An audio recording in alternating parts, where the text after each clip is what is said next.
Man's is taking a drill to the dome. Hey, what's up, everybody? Welcome back to the channel. So today we have some magic. All right, so when I was a kid, I was very much fascinated about magic. I mean, like, these folks let me speechless. And I believed it. I believe all these tricks were very much real, and you know, it would rattle my brain trying to figure out, okay, how did they do these tricks? And that was part of it. That was part of the show, like just wondering, okay, how did they pull this off, and could I do it myself? Now, thankfully, I wasn't that adventurous as a kid, so I just left it to the pros. So this video is called Secrets of the Most Dangerous Magic Tricks Revealed, and is I came across this video from this channel called Be Amazed. No, that's really their logo. From Be Amazed. The link to their original video is in the description below. You can check it out yourself. But yeah, let's get into it. Have you ever seen a magic trick so mind-blowing you just had to know how it's done? With tricks ranging from risky bow and arrow stunts to swallowing the seemingly impossible, the explanations are often as intriguing as the tricks themselves. Okay, here's what I like about Be Amazed channel.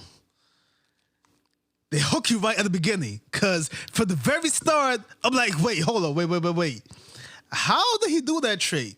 Like, Buddy threw the hat and just appeared on the other side of the stage. What? What type of wizardry is this, bruv? So grab your top hat and rabbit as we pull back the curtain on some of the world's most dangerous magic tricks. See this right here? Just be glad I was never that adventurous. That how? What?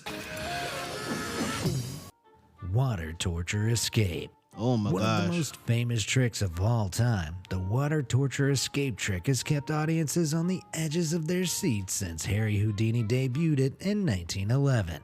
It begins with a magician wearing handcuffs, placing their ankles into a metal square with closing doors, which the assistants secure shut around the magician's ankles with padlocks. The contraption is then raised into the air, magician included, via attached chains. Then the magician is lowered into a glass tank. I ever told you about that time I almost drowned as a kid? Yeah, this right here could never be me. Ever. Like, I don't care if there's I don't know how he makes it out of here. I don't care if they drain the water. No, ain't no way I'm taking that risk, bro. Like that, your head is inside the water, you're handcuffed, and you're upside down, and the tank appears to be narrow, so it's not like you could move your body around and, you know, turn yourself upright. And your feet is linked and connected to this thing right here. Absolutely not. Filled with water. The lid is locked in place and the magician is left to escape the tank before drowning. All right, so, yo, you ever tried to hold your breath until the magician makes it out? I've tried it like once or twice, and turns out I don't even have the lung capacity to even think about trying this attempted suicide. That's what this is, man. That's what this is. Let's call it what it is. It's madness. Who has some issues. At this point, a curtain is brought around the glass to conceal the mystery of the magician's escape. And it's dark on top of that. You might as well throw me in the deep sea. After some time, the curtain is partially raised, revealing the magician thrashing around inside. Just as the onlookers begin to grow uneasy, the curtain rises, revealing the magician proudly standing atop the water tank. So how did they escape? Well, the magician never reveals his tricks. Well, tell me now. But I do. Yeah. For starters, the magician must remain calm before and during the trick, lowering his heart rate to make holding his breath easier and reduce the odds of passing out while upside down. But the real trick lies in the lid to which the magician's feet are secured. The padlocks securing the door shut are very much real, but as they're locked in place, the assistant slides out the bolts from the fastening hinges of the lid. Now, even with the padlocks on, the lid can be opened. When the curtain hides the tank, the magician uses a hidden handle to pull themselves up, open the doors, and take a breath. Then they return underwater in time for the curtain to raise slightly, revealing them pretending to struggle. You know, this kind of reminds me of you ever see those mermaid shows? I'm talking about like in real life. You know, these people they dress up as mermaids and they do these shows on the water for the guests. But I think the difference is they don't go up for air. They have a little holes, little oxygen thing. You can just, you know, get a little breath and continue with the show. And I've seen some of these shows on the internet, and they do it so seamlessly. They smooth. Then the curtain's relowered, and the magician pulls off their handcuffs, which are rigged open easily. The magician opens the ankle doors again, this time grabbing the chains to pull themselves out into position for the big reveal. The curtain rises, and the audience is amazed. So the key to the trick is some weak cuffs and a couple of pins, huh? Oh, and a handle to pull yourself up. All right, yo, but this one right here. All right. Let me try to figure out how they did this. Right. So there's the box, and the magician is the assistant is inside the box, and they plunge the skewers into the box. Wait, if you look in the middle of the box, like down the middle here, But then again, there's also one going Box through of spears. Going through it right there too. So I don't know. Let's see. Another classic trick with a real element of danger involves a magician's assistant climbing inside a cardboard box, which is then pierced by several spears. These spears are stabbed through at various angles with alarming speed. But just as the audience grows suspicious as to why nothing has been stabbed directly downwards into the box, the magician subverts expectations by making one final insertion. He plunges a spear straight downward, making avoiding the person inside the box seem impossible. Yo, this trick would be so much more believable if they had like fake blood coming out. Imagine.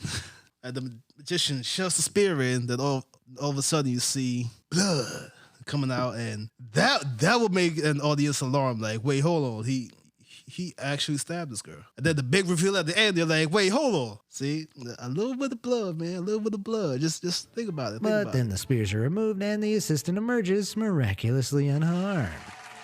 The key to this trick is the assistant, who must lay as flat as possible inside the box underneath two strong rubber flaps concealed along the box's base. These flaps redirect incoming spears that get too close, and sometimes a protective vest is also worn for additional protection.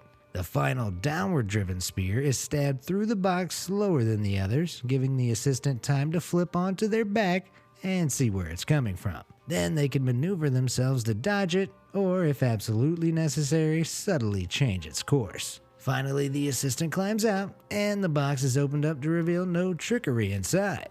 With the protective rubber flaps covered in a cardboard layer, no one suspects a thing. So even with all this, right, if the assistant hesitates for even 1 second, it really could be over with, really. So this trick is more so on the assistant than it is on the magician. That is crazy. Blindfolded swordplay.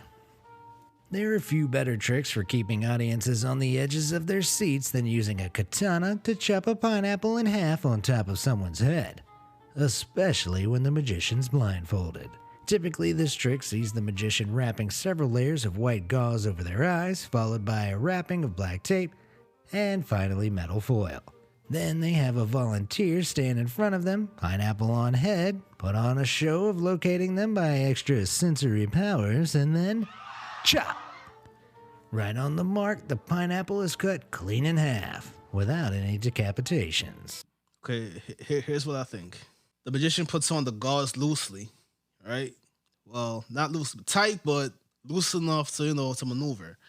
And then puts the tape around, and then that foil right there, that's not a real foil. That's like a what's the word for it? I want to say double-sided, but I could be wrong. You know those two-way mirrors? You could see the reflection on the outside, but from the inside looking out, you can see what's going on outside. I feel like it's one of those, or they got some holes in it. That's what I'm thinking. So as the magician puts that on, it kind of maneuver the gauze a little bit out of the way so you can see. And then they pull off the illusion trick, whatever you want to call it. That's what I think. This jaw-dropping trick is deceptively simple. It just involves a little sleight of hand. When the magician is wrapping their head, they leave the tape looser than it looks. I told you. I knew it. All right, come on, what else? This means that as they wrap the sheet of foil around their head, they can subtly pull the gauze and tape down below their eyes. As for the foil itself, there are two options. The magician can use metal foil with tiny holes in it, invisible to the audience, that allow just enough light through to see. Or they can use one-sided silver window film, which acts like a one-way mirror. For One-way mirror, that's what it was. the latter option, the magician initially shows the audience two of these one-way film sheets pressed together back to back so they look like regular foil. But when they're placed onto the head, one sheet is pulled further around so it separates from the other one, allowing the magician to see through. With their vision unobstructed, the magician is able to line up their shot and strike the pineapple, which is usually pre-cut almost all the way through. This means... All right, that part got me. Like, why do you need to cut the pineapple before the trick? Maybe the blade is dull just in case they make a mistake. And if the blade is dull and you strike someone, it wouldn't do much damage really. Maybe that's why. It stays in one piece right until a strike is delivered so that it'll break cleanly and realistically, as long as the magician follows the strike through convincingly. The katana doesn't even need to be sharp. Told you. Spectacular and safe. Drill to the head? All right. What? Huh? So you mean to tell me folks out here drilling their heads? That's what you're telling me. You time out. Man's just taking a power tool to the head, bruv. Yay. What do you mean? And wait, okay, is it going through? Is it not going through? Okay, all right, I'll admit. I'm not entirely aware of this trick, but yeah, I'm gonna learn today. Drill to the head. Over the past few years, various performers have taken to performing one scary-looking trick that appears to use power tools in a totally inappropriate manner. Oh, nah, wait. My intestines. Ah! What? Why would you even think to push yourself through that? Oh, no, that looks painful. This trick involves pressing a running drill against their head for an uncomfortably long time, somehow avoiding damaging themselves. But the reason they don't sustain damage is simple. The performers use flattened drill bits that are completely blunt, meaning they can't grip or tear the skin. Okay, that may be true, but there's also still like the friction of the drill spinning against your skin. And yeah, that can very much be irritating. While the drills are spinning, the performers tense up their arms and use intense facial expressions to create a big show of pressing hard against their temples. But despite how it looks, they really only press very lightly, meaning there's absolutely no risk of hurting themselves. Some take it a step further by sticking the drill up their nose. Really? Up the nose? Yeah, this reminded me of this one time with my brother, right? Okay, so it's a very common trick. You know, people would take a piece of string, put it up their nose, and bring it out through their mouth. My brother, he did that.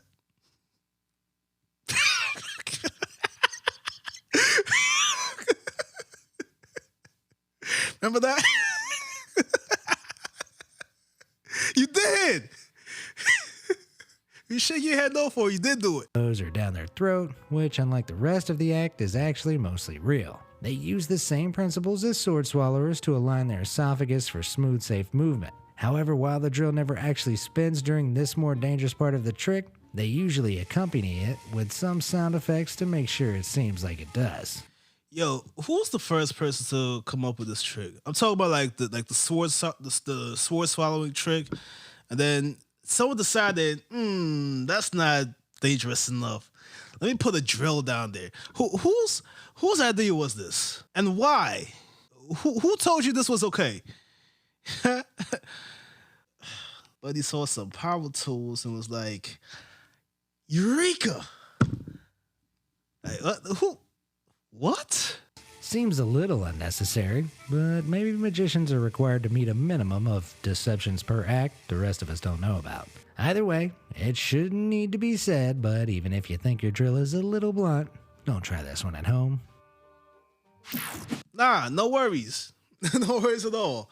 I'm cool and all that. Yo, even like with all these safety precautions they took, one little slip up and it's over with. The thing with the trick with the assistant in the box and the magician like piercing the box with spears.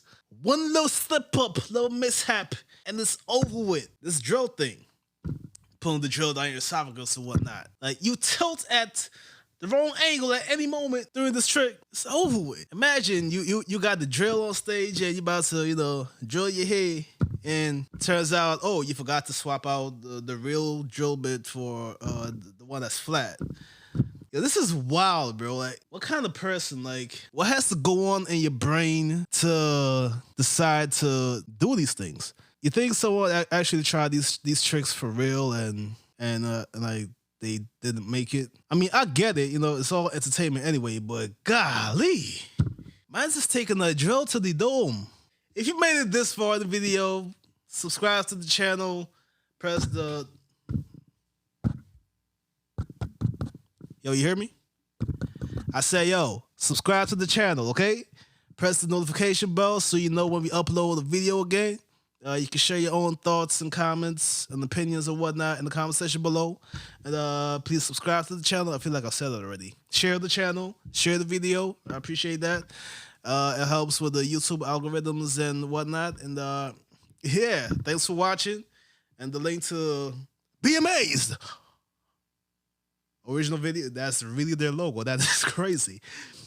The link to their original videos in the description below if you want to check that out for yourself. And yeah, be safe out there.